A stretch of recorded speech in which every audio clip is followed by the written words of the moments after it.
My name is Professor Jason Jean, and I'm a Canadian. I'm a professor at SWUFE, and I'm in the Department of the Social Science Research and Development.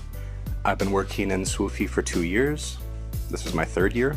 I got my degrees at the University of Saskatchewan. My wife. Before I met Ishi, I was a pretty normal Canadian. Normal Canadians generally don't think of leaving Canada. Meeting Ishi and dating her, she really opened my mind to the world. And we started discussing, and I started learning more about Chinese culture, Chinese history. I got involved with the University of Saskatchewan's Confucius Institute quite heavily. I started doing some Chinese dance, like the lion dance. I started performing, learning Tai Chi Chuan, just getting as involved as I could. And eventually, when job opportunities opened up in China, we moved to China. Honestly, how things always get better. In every place I've lived, and I've lived several places in Canada, you never usually see things get better. You see the roads get worse over time. You see buildings degrade over time. In China, everything is always looking nicer. There's always more beautiful parks. There's always more trees being planted, more green space, more things to do. There's always something more to discover, which is really, really interesting.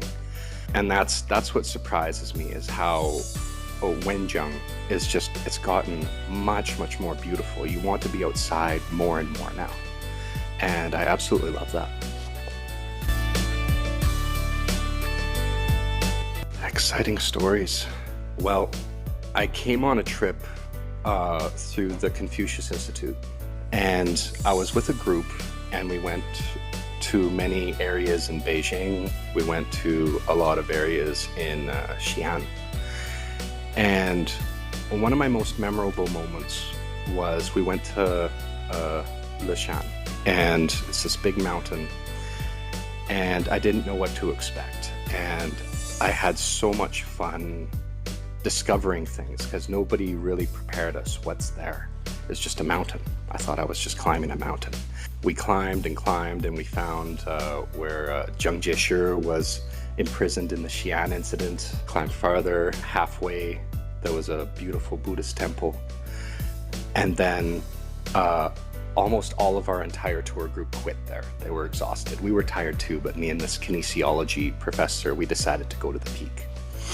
And so our legs were spent. We're just pulling ourselves up by the railing.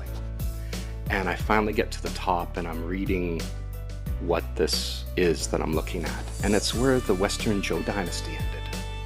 No one told us it was there. The original Cry Wolf story,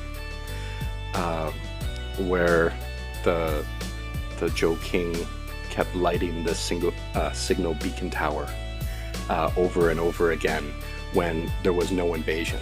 And then finally there was a real invasion. He lit it and no one came. And it was such this monumental part of Chinese culture and history. And most people don't even know it was there. No one in my tour group knew it was there. The tour guide didn't know it was there. And I was so excited. I was just running around this and just imagining all the history involved and just loving it. That's like the greatest surprise I've had since I came to China. National Day holiday, I'm spending lots of time with the family. It's a good excuse to simply not work, relax a little bit more. And I'm attending a Brazilian Jiu-Jitsu tournament in Chengdu. There's a big international tournament, and several of my club members have joined up, and so we're going to go see what we can do.